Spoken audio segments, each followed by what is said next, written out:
Good afternoon, everyone, and welcome to this webinar on conflict and food systems. My name is Rachel Nicaliker. I'm the Head of International Advocacy with Concern Worldwide. I'm delighted to introduce our speakers this afternoon. We have Dr. Ronak Patel from Harvard Humanitarian Initiative, Beatrice Armada from Concern in Haiti, and Jean-Martin Boer from WFP in Haiti. We have an hour this afternoon to discuss the research that has been undertaken over the past year with Dublin City University here in Ireland, Harvard Humanitarian Initiative, and Concern Worldwide with support from Irish Aid. And our run of show will be, I will hand over to Dr. Patel first, and then we'll hear from Beatrice on some of Concern's work and the perspective of peace and conflict and food systems. And then we'll hand over to Jean-Martin. As I said, this afternoon we'll be focusing on Haiti. In our previous webinar, we had looked at conflict and food systems in Somalia. We have 1 hour, then there will be some questions and answers after the presentation. So I won't delay us any further, and I'll hand over to you, Ronak. Thanks very much for joining us, everybody. Thanks, Rachel. I'm happy to kick us off and somewhat excited to do so. Let me share my screen with you and so we can get started on this. Are you all able to see the presentation? Yes, we can see it. Yes, great. So I want to start off by thanking the entire team that produced this project, in addition to the support from Concern Worldwide and Irish Aid. But this was done in collaboration with my co-PI, Dr. Katrina Dowd from Dublin City University, as well as some very close work with our other colleagues, Dr. Kelsey Gleason at the University of Vermont and Sam Polzin at University of Indiana, with help from Eric Kalpis, who's a local researcher in Port-au-Prince, who did a lot of the focus group studies in Haiti. And then rounding out the team was Denise Ripamonte and Angela Garvey also from Dublin City University. So I don't want to take up too much time, but I want to get into some of the details of the actual research project and at least start us off with something to chew on as we move forward. So the research question that we came through during this process is more focused than simply what is the impact of conflict on food systems. We worked with the program team on designing a question that was most pertinent to them, and it was really about how does conflict and violence create and disrupt that value change from rural to urban, and how do women, specifically women and girls, navigate this chain, and what's their role in that chain? So how does that get disrupted? It consisted of a project that really tried to take a systems approach. So instead of just a simple qualitative understanding, we really tried to disentangle all of the relationships between conflict and the food system, and even the downstream impacts of those and how various factors interact with each other to actually generate the outcomes that we see.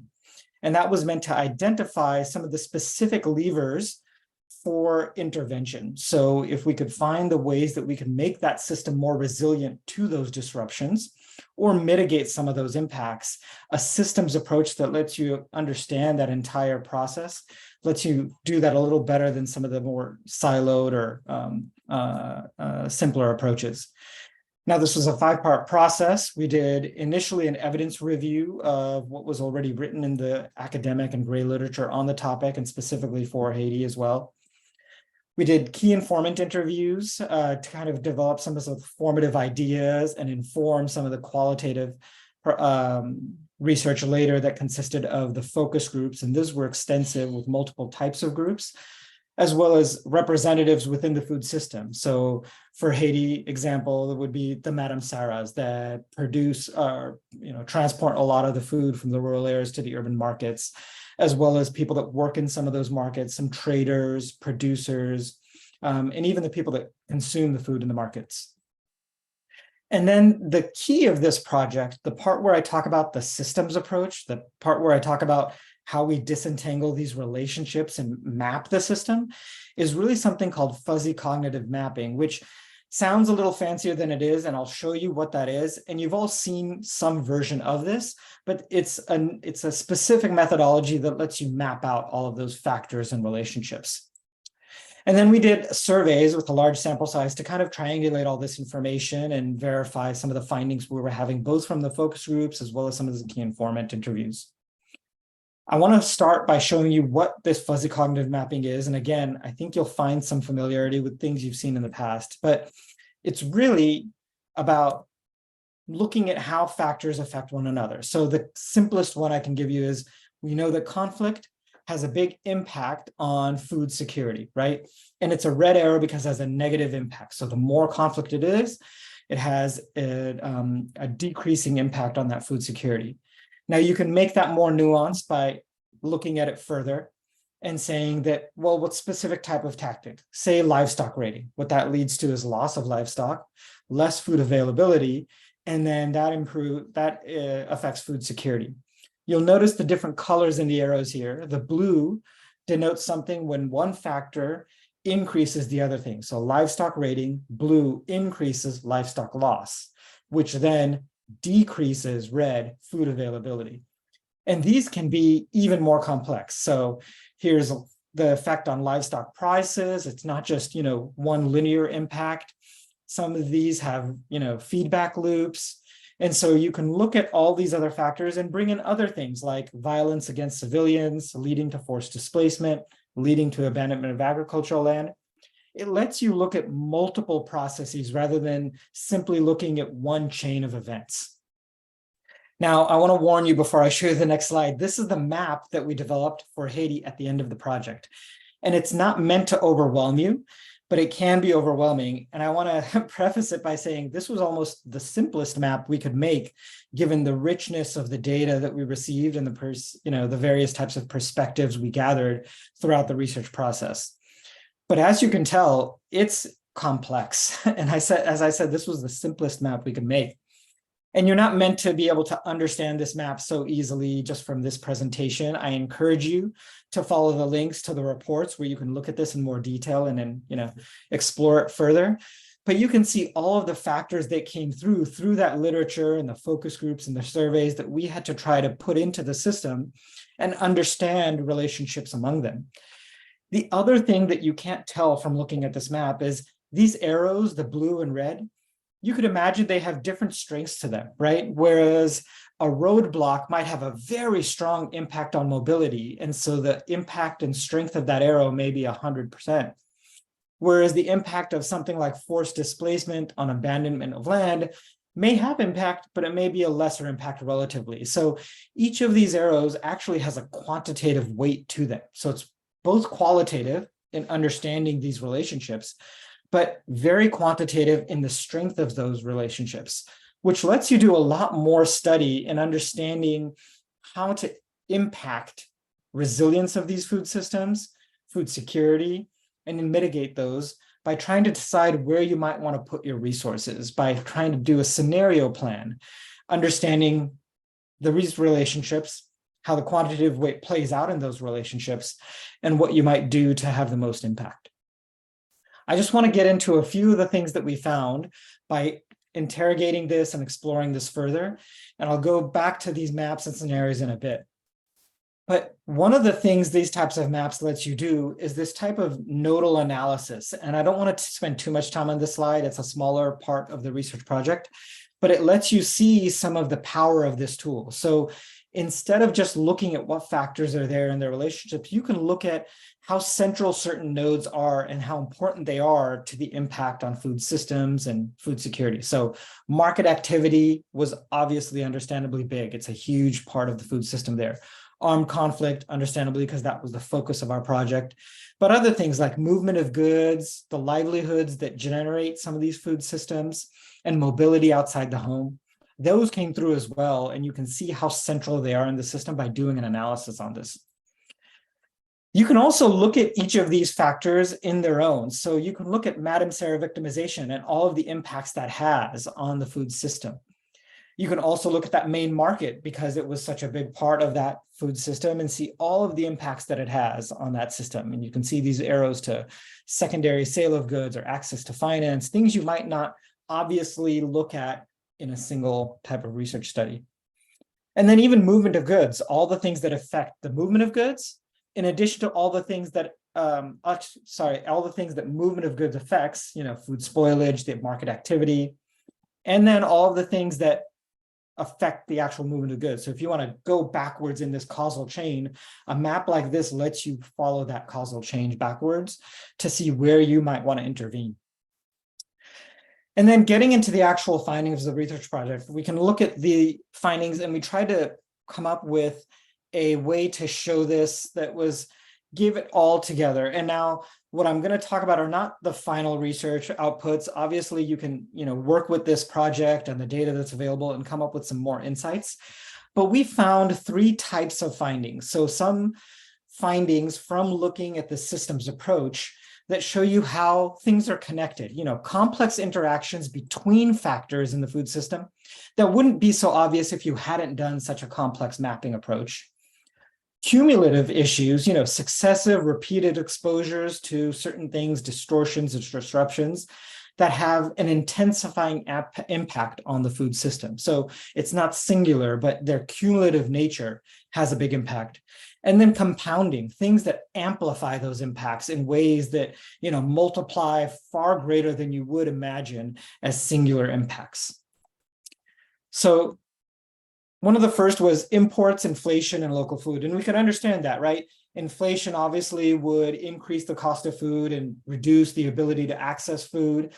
But it was very nuanced in this. So inflation that affected things like seed or fertilizer or agricultural inputs obviously had a big upward pressure on the cost of local food, whereas external factors might have some impact on the cost of those inputs, but also imports, unless it was food aid. Or at times when that type of inflation or the impacts of that cost from the violence because of repeated exposure to taxation or roadblocks might actually make it such that imported food, which may be of cheaper or lower quality, doesn't rise as fast as local food because of the other types of impacts. And so you have this short-term incentive for imported food. Again, that might be lower quality or lower nutrition. It also disincentivizes the local food system. And in the long run, it can change diets. And there are powerful interests in Haiti on either side of this. For cumulative impacts, we found a lot of work with roadblocks on taxation and mobility. So cumulative roadblocks along that system from conflict and violent actors in the rural areas, in the urban areas, even from street to street, illegal taxation by these actors, and even formal taxation by government authorities added to this. And then security interventions by government or police also created various types of roadblocks that people had to navigate within the urban environment. That all had a cumulative impact on mobility, not just from goods to the market, but for people that go and consume these goods that have a multiplicative effect. There's also big impacts on gender. When you look at all the gendered impacts, they were cumulative and compounding throughout this process. So it might be, starting with Madame Sarah's and their ability to get food to the market, but also on their own livelihoods. The wives of producers, because of this problem in transporting and mobility, going into direct sale of goods. And then even on the consumption end, how women would navigate these urban markets or the shutdown of certain markets or the roadblocks. And then finally, on some of the consumption itself for their own families. So they might have to go out and do some informal labor when there was too much violence in certain areas for the men and boys to go out because they might have been targeted further. So those gendered impacts were far more cumulative throughout the system than we found just by looking at, simple qualitative or key informant interviews. And then finally, there were big compounding impacts. So the biggest one we found was this maladaptive livelihood transformation. So because of all of the pressures on the food system, from the roadblocks and the taxation and the inability to access markets, people that were key actors in the local food system, those Madame Sarah's, the people that run some of the main markets, the people that transport goods between those secondary markets or even from imports and ports themselves, they would find themselves feeling pressure to compensate by diminishing their activities, or by exiting that system and livelihood altogether, moving into other things, construction, taxi driving, looking for other work elsewhere. Those things had a transformation on the food system because their own livelihood within the food system was impacted. And then finally, we found a big impact on compounding health for women and girls. So not only was it just the fact that food and access to nutrition had a big impact on their own health and well-being, exiting the livelihood system where women played such a big role in that food system also decreased their income, which led to other compensation that was also health related. So decreasing medicine purchases, less healthcare access, hygiene, all of those things compounded more greatly on women and girls when we saw that them compensating in ways or coping in ways and negative coping strategies to those disruptions to a point where it impacted their health very gravely. And then it led to some specific recommendations. I won't belabor these because I know Jean-Martin and Beatrice will get into this, but supporting nutrition sensitive activities in secondary and tertiary markets when the main market was impacted. Designing targeted protection interventions for these vulnerable stakeholders, like I said, the people that are in these livelihoods. Targeting women specifically in these stakeholders and engagement in social cohesion activities because they play such a prominent role here. And then strategies to support the local food system, humanitarian strategies, rather than maximizing those negative externalities of aid that we sometimes see that can incentivize imports, but disincentivize local food systems. And then pursuing these humanitarian relationships and diplomacy that understand and respond to these political dynamics. Like I said, there's strong interest within these countries that amplify some of that impact of conflict that may incentivize imported food while degrading local food systems. And then finally, pursuing a protection advocacy agenda around this taxation, mobility, and barriers, because it was such a impactful part of the project.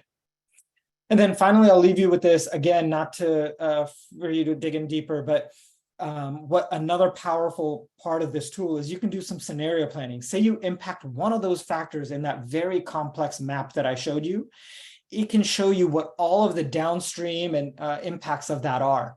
And so you can look at the impact on market activity and hunger, mobility, the victimization of Metaceras.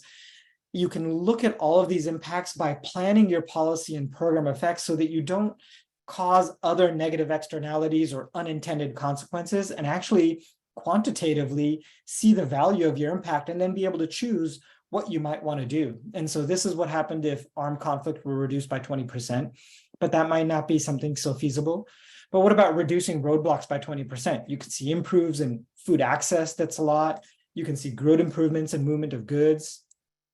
This is what you do if you actually improve the victimization or protection for Madame Sarah's by 20% and roadblocks. So you can do two things within the map and show what kind of impact you have and see big increases in Madame Sarah activity, and then also much greater increases in movement of goods than you had before.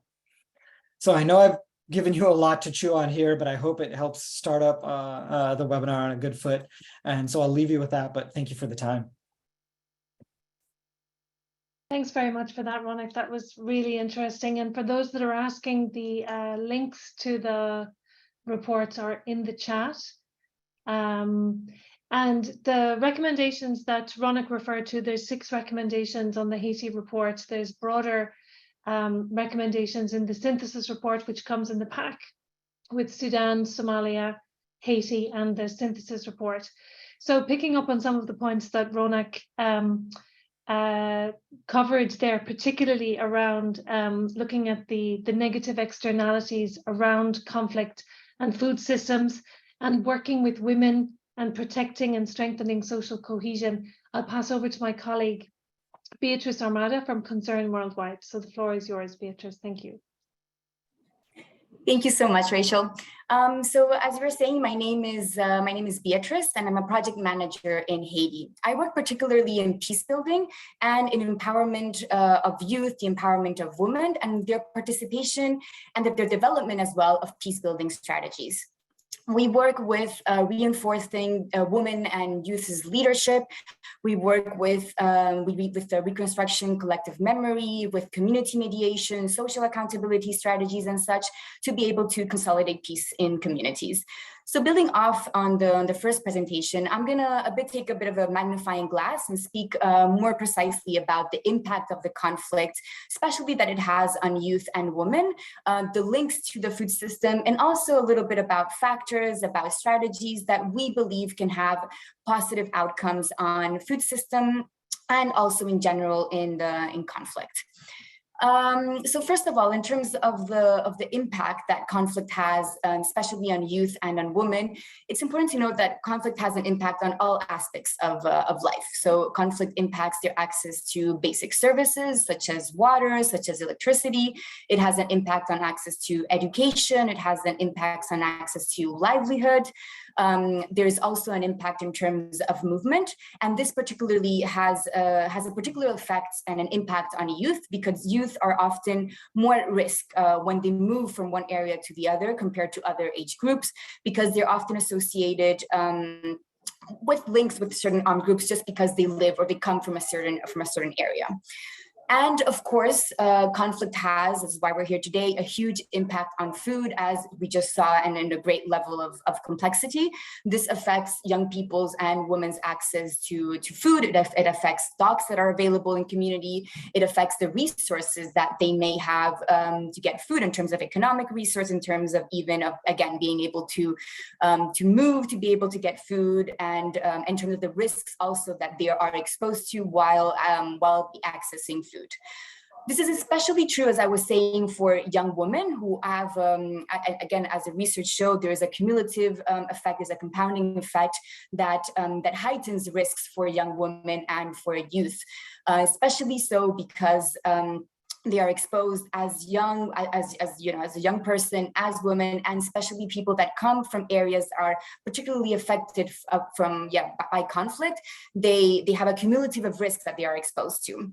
In consultations, in conversations that I've had with young women, in almost every one of them, there is something that comes up very often, is the fact that young women feel that they belong to, that they are the property of armed groups, because they feel that at any moment in time, a member from an armed group can claim them as theirs, can feel that they have a power over them, that they have rights over them. And so they are often very exposed to gender-based violence, and they are very often pushed towards, as we were seeing, to negative coping mechanisms such as survival sex and such, to be able to access resources and food again. So there is really a heightened effect of the conflict and of these gaps in the food system towards women and girls as well. Another thing that we believe that is important to note is that when we talk about conflict, it's not only about conflict between armed groups, even though of course it's a very important aspect, but conflict also, and violence also, it is ingrained in community itself. So violence is normalized. Violence becomes part of daily life in community. It's the way to be able to find a solution for any type of problem that may arise. It becomes part of the social system, sadly. And so when we talk about conflict, this is also a very important aspect to take into consideration, and this weakens as well the food system itself. On one hand, because anything can be a source of conflict, including food. So a dish or a portion of food, whatnot, can have as a consequence, because of this weakened social fabric, that there can be a conflict around it. But this also makes for communities that have less access to tools, to possibilities to be able to build on very strong food systems at a community level as well. Because of this, because violence is so ingrained in social fabric and in communities. Another thing that also has an important impact is that perception of youth and of women, of their own power, of their own agency to be able to change their own lives. So the power of them to be able to have more access to food, to have a social economical development and whatnot. They perceive themselves as having very little power to change their own lives, but also to change the communities themselves, also to become peace factors, to become positive agents of peace inside of their own communities. So there is a lot of this perception of being powerless in general, and this we can find especially in youth, and even more so in young women, because of gender roles, because of different barriers that young women are exposed to, that makes them feel that they're kind of on the sidelines of conflict, but also on positive solutions. This is also reinforced by a stigmatization, by a discrimination towards youth, and especially youth that come from these areas that are affected by conflict, in which there's a narrative that reduces youth to being part of an armed group, to being a gangster, if you may use that word, and as well in terms of communities, of reducing communities to these communities that are affected by conflict, they equal violence. So there is much more of that negative approach, a negative narrative around youth and around communities affected by conflict, and not so much around their capacities and their motivation, the spaces in which they can actually participate in solutions as well. So a bit to move on towards these potential factors or strategies that can have positive outcomes in food system. We believe that it's important to have an integrated approach. So I think that Rana showed very clearly in how complex the system is. And it's not only about food, but it's also about social cohesion. It's about peace building. So it's about, about gender, about women empowerment, and so many other factors that have big influence on the food system and as well in the lives of women and youth. So we believe that it is really important to have this integrated approach, and how we can use social cohesion strategies, how we can use youth empowerment, peace building strategies to also reinforce food systems, and also have systems or give communities the tools, the opportunities, so that they can build a strong community-based food systems that are based on solidarity, that are based on the common good versus individual interests, and therefore being able to also give youth this leadership that they have inside of their communities. And of course, something that is very important, and as we were saying as well in the results of the research, that there's a lot of actors that are involved in this. So of course, the community themselves cannot do this on their own. It's also about creating links on a national and international level as well, between youth and women who are the most affected by conflict and also by food system. So seeing how we can create these links between different sectors, the political, economic, private, civil society, etc. So all of these different sectors that play an important role in the food system, and how we can link them together in a way in which youth can be empowered, in a way in which they can have spaces, platforms where they can bring solutions to the table as well, and they can especially participate in decision making. So it's about having platforms where they can be heard, but also where we can actually give them power to have an influence over their own lives. And one of the things that came out of the research as well was the importance of advocacy, the importance of social cohesion.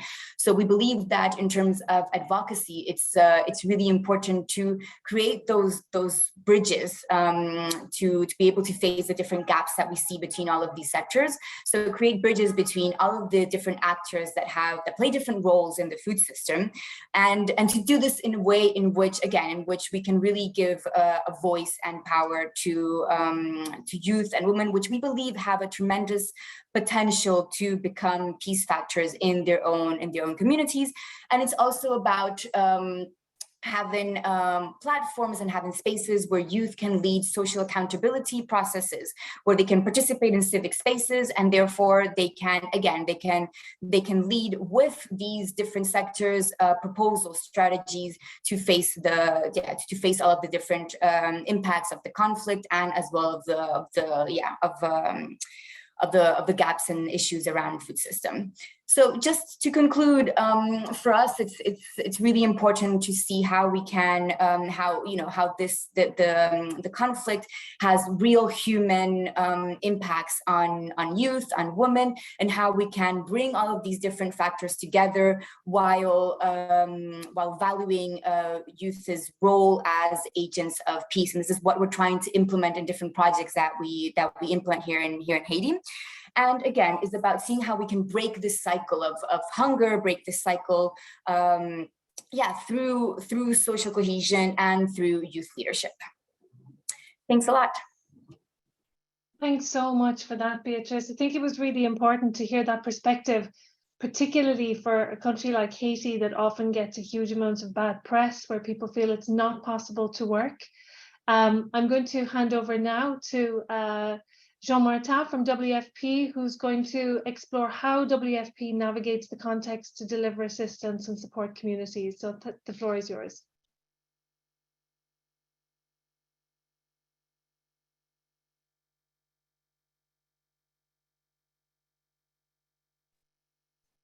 You might be on mute, Jean-Martin.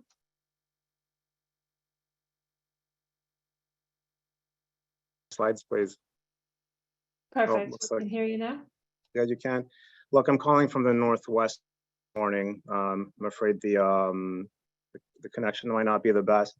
What I'd like to do is take you through a few slides about how we're supporting Haiti's food system in this time of crisis. It's important for us to ensure that as we respond to Haiti's emergency and food emergency in which it's been sliding into for the past few years, that we do it in a way that creates opportunities for food system support. I do want to give you a bit of an overview of what we're facing in this country. And we do have armed groups controlling 80% of the capital. We have armed groups moving into the breadbasket of the country, including the Artibonite River Valley. It's quite concerning to us and quite impactful for the local food system. We've got risks of food and fuel shortages in the country. And there's the beginning of the hurricane season right now. We've already had quite a serious episode of flooding just earlier this month. High inflation, and of course, all of this is having serious impacts on the Haitian population, with Haiti being one of the most acute food crises in the world at this moment. Why? There's no single reason. I mean, there's a layer of crises affecting the country right now, but probably the most serious one is certainly conflict. The pictures you see on the right show what it's like in Haiti. We're walls go up between neighborhoods. We're seeing communities being separated physically. This might look like what came up in Northern Ireland during the times of the Troubles, with walls separating communities because people take pot shots at each other. There's a lack of security. There's just lack of confidence in the people around you, and that's destroying the social fabric, with therefore impacts on things like food markets, employment opportunities, and other things that make communities work. Now, what we've had in Haiti is, and that's quite worrying, is that for the first time in Haiti and for the first time in the Americas, catastrophic food security conditions were recorded in October. So we rate food security according to a 5-point scale. Phase 1 is normal, 2 crisis, 2 stressed, 3 crisis, 4 emergency, and 5 catastrophe. So in Cité Soleil, you had 20,000 people in catastrophe. That shows that the food crisis in Haiti has become extraordinarily acute. This is not a typical run-of-the-mill chronic food insecurity situation. It's a food crisis that's affecting half of the population, 20% of the population in the emergency phase, and then even part of the population was in phase 5. Things are serious here. Again, it didn't happen all at once. This timeline shows the sequence of events that brought us here. And it didn't start in 21. July 21 is a convenient starting point because that's when, unfortunately, the president was assassinated, and it led to a political deadlock that we're still in. But Haiti's problems with food insecurity, of course, began much longer ago. But we need to know that we've had a succession of access issues, and access is one of the key reasons why. Lack of access, the roadblocks that Ronak was talking about, the violence that was mentioned by Beatrice. This has just gotten worse over the past 2 years, preventing us from reaching some of the most difficult neighborhoods like Cité Soleil. We have been able to get access for the past year. We've been able to do distributions in these areas. We've been able to bring food relief. But we've also faced very difficult times, including the attack on our warehouses in Gonaïves and Lekai. And in the case of Gonaïves, our office was polluted and burned to the ground. So it's quite difficult for us to provide meaningful support to the food system when we're actually being attacked ourselves. However, we are back on our feet. Humanitarians at large have been able to get going again in the country. And there is a sense, and I think a mistaken sense, that nothing can be done in Haiti. That's not true. There's a lot of opportunity for us, for NGOs, for local Haitian organizations to make things better. And I want to explain how. But before I do want to continue the diagnostic here, we do have a multi-year drought in Haiti. I know I mentioned flooding a little bit earlier, but this slide here shows you that we've had a quite a serious negative anomaly on precipitation, especially in the northeast of Haiti, but also other parts of the country, including the agriculturally important central plateau and Artibonite regions. That means that climate change is also here. It's also affecting it's affecting Haitian farmers. It's explaining why we're having such trouble also with local production, in addition to many other chronic and long-standing issues. Now, conflict itself is affecting the breadbasket of Haiti, as I mentioned earlier. What you see here on this map is a map of the lower Artibonite River Valley.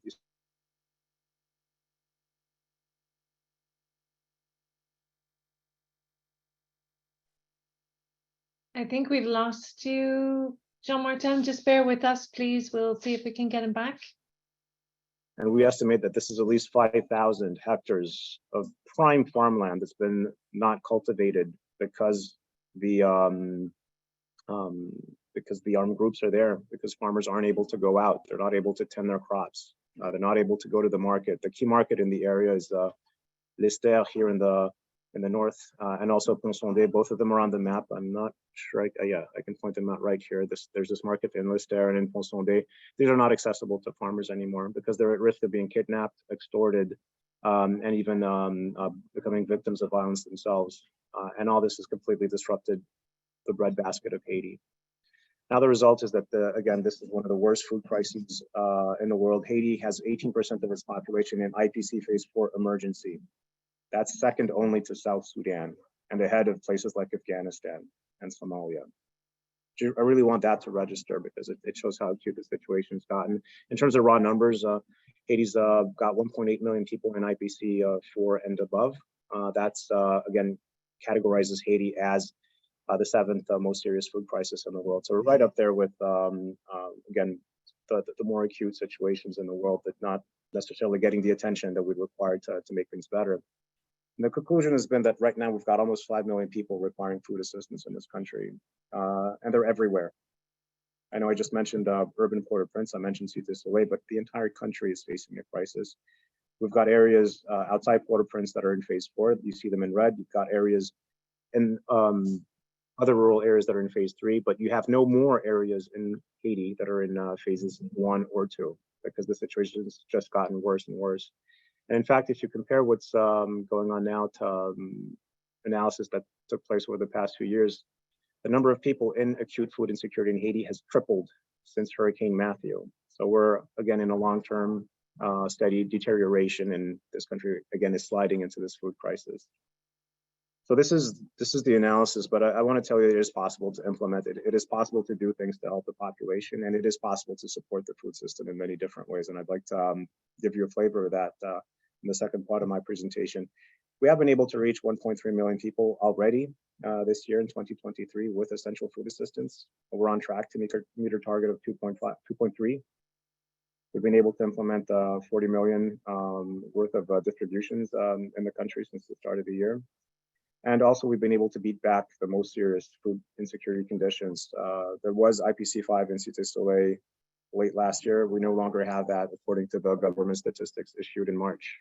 That means that we were able to get food assistance into these neighborhoods. We were able to ensure that rations got to people who needed it. We're also doing a variety of resilience building activities in this neighborhood, and we've avoided the worst. How are we doing this? One of the key things we're working on right now in Haiti is our homegrown school feeding program. You have a map that's perhaps a little busy on the screen now, and what this shows you is that we've been able to we operate a school feeding program that reaches pretty much all of the country, including some of the more remote areas. But we've been doing a a transition to homegrown school feeding. We've been able to reach over 400,000 students with a school lunch every day. That's a critical contribution to their health and nutrition. And even though schools were closed, and even though we've had violence in the country, we have been able to reach these school children. The key thing that we've been doing is really increasing what we call homegrown school feeding. And this is where local farmers supply food to local schools. It's a direct marketing system facilitated by WFP. Farmer organizations like the Ropaga or the Ropanip or the Ropa Sud in the south of the country will aggregate fresh vegetables, fruits, things like plantain, yams, different types of corn and local rice, and this is provided in the school feeding program. We're able to provide a very diversified meal, and this is a very resilient way of providing food for school feeding. What's interesting is that in November 22, when the terminal at Vareux was still blocked and no fuel coming into the country, we were able to relaunch the school feeding program because we don't need diesel to run a program like this. You don't need trucks to run a program like this because the farmers themselves deliver to the schools. It's quite interesting to see how resilient working with these decentralized local purchases has been. Right now, our program is 45% homegrown school feeding. We will be at 55% when schools reopen in September after the school break. And we intend to be as close as possible to 100% by 2028. Small farmers are able to respond to a supply stimulus. What we've learned this year is that we've been able to double the number of children who receive homegrown school meals from 96,000 last year to almost 180,000 this year. It's successful, this model works. And by working with the Madame Sarah and with the small producers, we can get a healthy, nutritious meal into the stomach of Haitian children at a time of crisis. The other thing we're trying to do as well is to look at some of the processing capacity in Haiti and seeing how we can support it. So what we've been doing is purchasing LNS, lipid-based nutritional supplements for a nutrition program from a factory in Cap-Haïtien called MFK, Meds and Foods for Kids. And we use the LNS in our nutrition program, but we also purchased a product called Vita Mamba. This is a snack we use for a school feeding program. It provides, it's about 250 calories, but a lot of vitamins and minerals, essential vitamins and minerals for children. All of this is made in Haiti.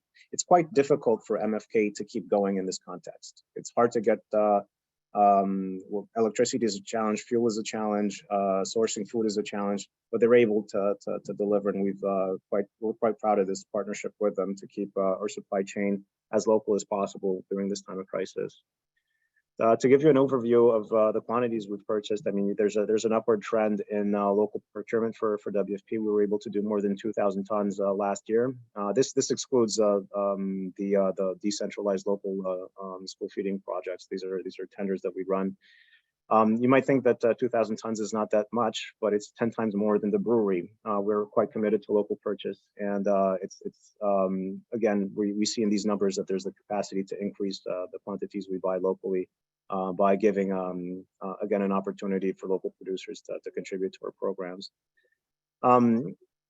The supply chain setup in Haiti is quite complicated, and again, trying to support local food systems where you've got roadblocks and access issues everywhere.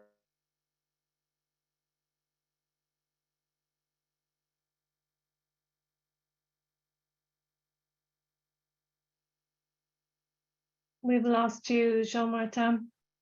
Hopefully you can come back in. Oh, did I just cut out? It looks like I just cut out. In. Do you want me to resume or? Yeah, just keep going. We're just on. We can see the WFP supply chain slide. All right. I'll wrap up. I have one more. Yeah, again, this is the issues you get when you try to connect from a place like the northwest of Haiti. But I was trying to make the point that the supply chain is complex. We have to rely on to move things around the country. We do have this decentralized local procurement approach. It's one way of mitigating risk. But if some things we actually have to ferry from one part of the country to the next. For example, this factory in Cap-Haïtien that produces the nutritional supplements, well, we have to get them around in some way. So we therefore rely on a combination of maritime, road, and air transportation, and it's actually quite an undertaking. Port-au-Prince is surrounded. The only safe way in and out is through the air or by the sea. I'd like to end by a call for action. The issue we have is that Haiti is not at risk of being a forgotten crisis. It is a forgotten crisis. And we are quite worried at WFP about 1 million vulnerable Haitians. These are people for whom there are no funded interventions. About 700,000 Haitians in IPC4 are at risk.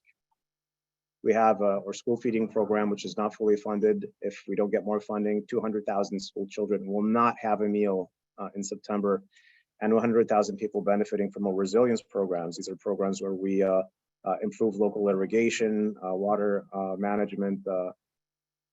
These people will not benefit from these programs, and that's therefore 1 million Haitians who are at immediate risk if we don't get the funding that we require, and the same is true for more humanitarians. The humanitarian response plan for Haiti is only 20% funded, and again, we just don't have the attention we need from our donors, from our supporters to make the difference that we think we can make. And there are also quite worrying implications for Haiti and for the region if this happens, if we're not able to meet these needs. I'll pause there and thank you for your attention. Back to you. Thanks so much, Jean-Martin. That was excellent. And actually, you would think we had practiced this in advance, but we really didn't. My question to you to kick off the panel discussion was, how do you balance the need to provide food to communities and not undermine the existing food system? But I think you've just answered that really well. So we'll go to some of the questions coming in from in the Q&A, and I might go to Beatrice for a question to kick us off. The report talks about how the economic fabric of Haiti has crumbled. Can you elaborate on how this affects food systems and how youth engage in food systems? And also connecting that to a question from that has come in is on how youth are can be seen as a positive contributing role.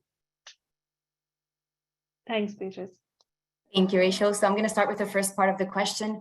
So in terms of the economic fabric and how this impacts the food system, and especially how this impacts youth and women.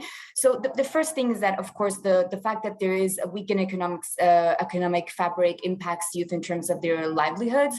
It means that youth have less resources, less access to tools, to be able to have a stable source of income, to be able to also have then therefore food. And when I say resources, it's not only about economic resources, but it's about social resources, about financial resources, to be able to ensure their businesses, or to be able to ensure their participation in the labor market and whatnot. This also has an effect on the social fabric, because there is this perception, again, kind of linking to what I was saying earlier on, that there's little that they can do to be able to ensure their own social economic development. There's very little that they can do to be able to integrate that economic system as well. So that this also makes them feel that there are very little mechanisms from them to be able to also make a positive impact in food and economic systems. And one thing feeds the other, right? Because of course, the fact that there is this lack of access to the economic system, this feeds on the conflict. Youth sometimes feel that they feel obliged to turn to armed groups, for example, to be able to have a regular source of income, or it just creates a lot of frustrations because there is a lot of a lack of hope as well in terms of their own future.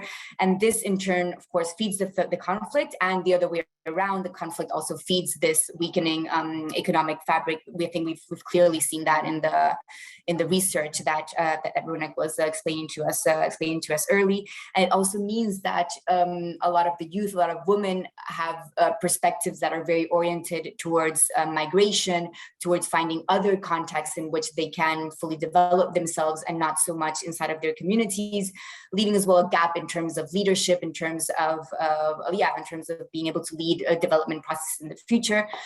I don't want to be all negative. I think, again, there is a lot of things that can be done, and maybe linking up to the second question as well. I think that youth are not so often perceived as agents of positive change because they're young, and there is a lot of gaps in terms of age and age groups, being a lot of discrimination towards young people. But more and more so, there are, this new generation is starting to replace traditional leaders, and we're also trying to figure out how we can keep those links between a traditional leadership and as well youth, and have that image of them, as we're saying again, as positive agents of peace in their community. So this is happening, but it's a little by little, small step process. Thanks so much, Beatrice. There's quite a few questions here for you also, Jean-Martin, and then I will come to you, Ronak. So 2 questions. One is regarding homegrown food through schools. Are the kids involved in growing food through vegetable gardens, or is it only local farmers bringing in locally grown food? So that's the easy question. I'll give you that one first.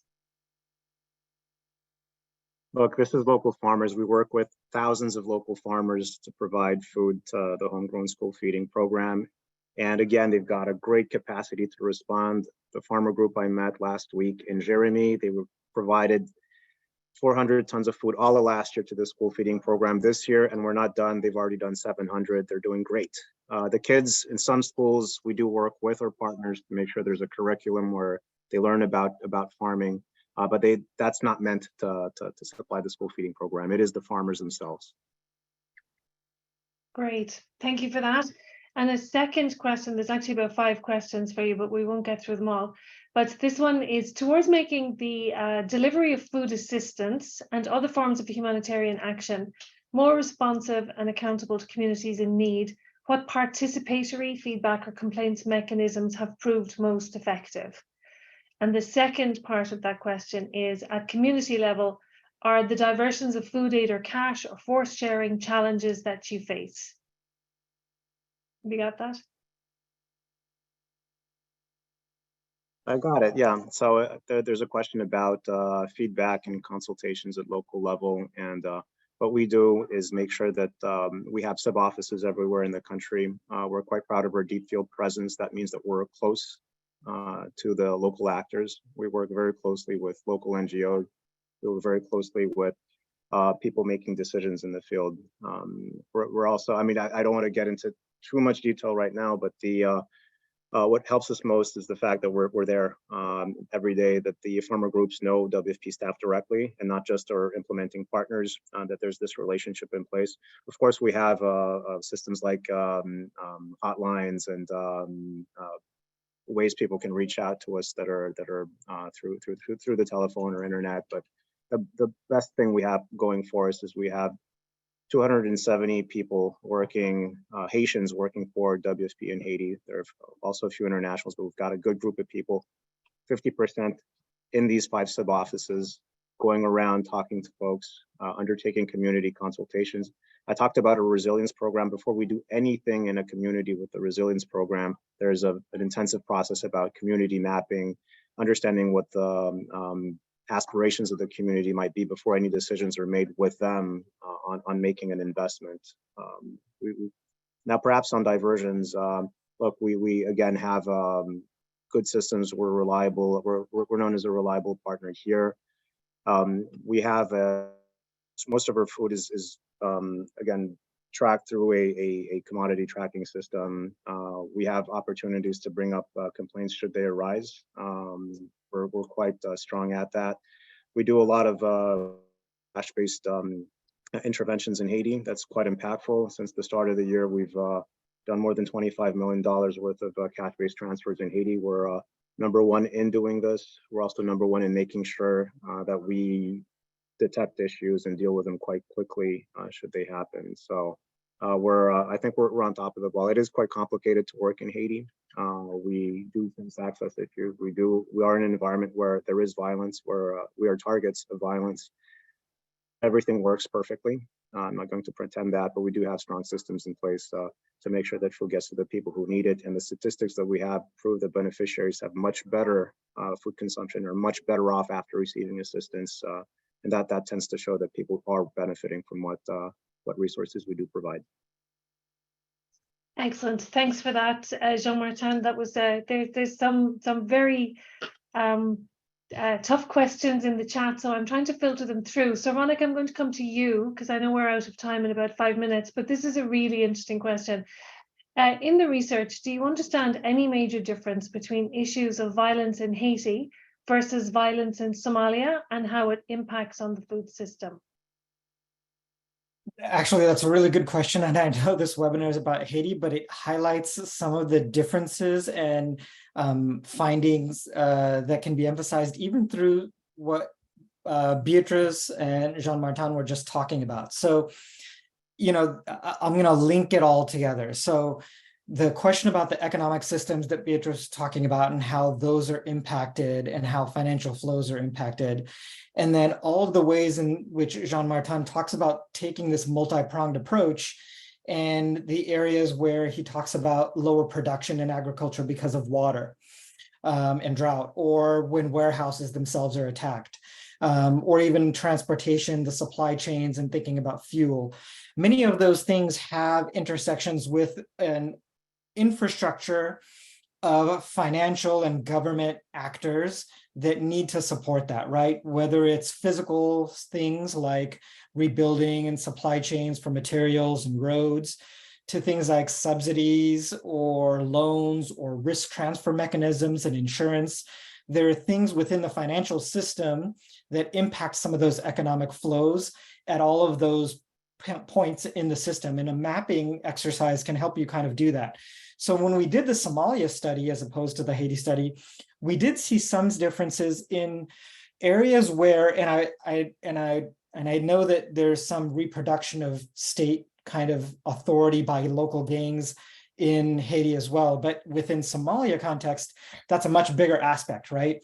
Where Al-Shabaab or an armed actor is trying to kind of take over the presence of the state. And so the collapse of some of that government, municipal security apparatus is mirrored in the financial and infrastructure and ministries in these other places in Somalia, so that you don't have all of the things you might have from the public and private sector to help support the food system, right? It's still a very predatory, parasitic thing that the armed actors in these, when they control those large swaths of territory in Somalia or try to replace authority of the government, can do, not just through taxation and roadblocks, but then they don't support that economic and financial flows as well as the infrastructure needed that Jean-Martin was talking about to kind of revive the local food systems. And, you know, the work that WFP is doing to make sure that it's locally produced food is one fantastic way. The cash transfers are another fantastic way. If they're just aimed at consumption alone, though, they can influence the food system, incentivizing the local food system produce more by putting financial flows in that direction. But what we found from the research and highlighting that difference between Somalia and Haiti is it needs to be even more multifaceted. That financial and cash transfers and market approach can work in all of these ways where the public and private sector is failing in certain areas. And maybe that's the way to help produce, you know, or strengthen local food systems in the ways that those warehouse factories, the processing of food from agricultural areas, loans and insurance and risk factors. Maybe there's other mechanisms within those that can be influenced by some of these interventions that would allow the local food system to even take greater advantage of Jean-Martin's, you know, local food purchase program, or, you know, the programs that Beatrice is doing with the youth. But it gives you that kind of overall systems look at everything. Thanks for that, Ronak. We're going to have to draw this to a close. I want to thank Beatrice and Jean-Martin and Ronak, and for everybody for joining us this afternoon. The link to the report is in the chat. It's also on our website. And I think we can just leave on the note that, as Jean-Martin was saying, Haiti is very much a forgotten crisis. It shouldn't be, and so much more needs to be done to address the situation there. So thank you very much. And for questions on the methodology, please contact Ronak directly. I think there's really rich and very exciting opportunities coming from this research approach, and we'll be happy to share any information that anybody needs going forward from here. So thank you very much to everybody for joining us this afternoon.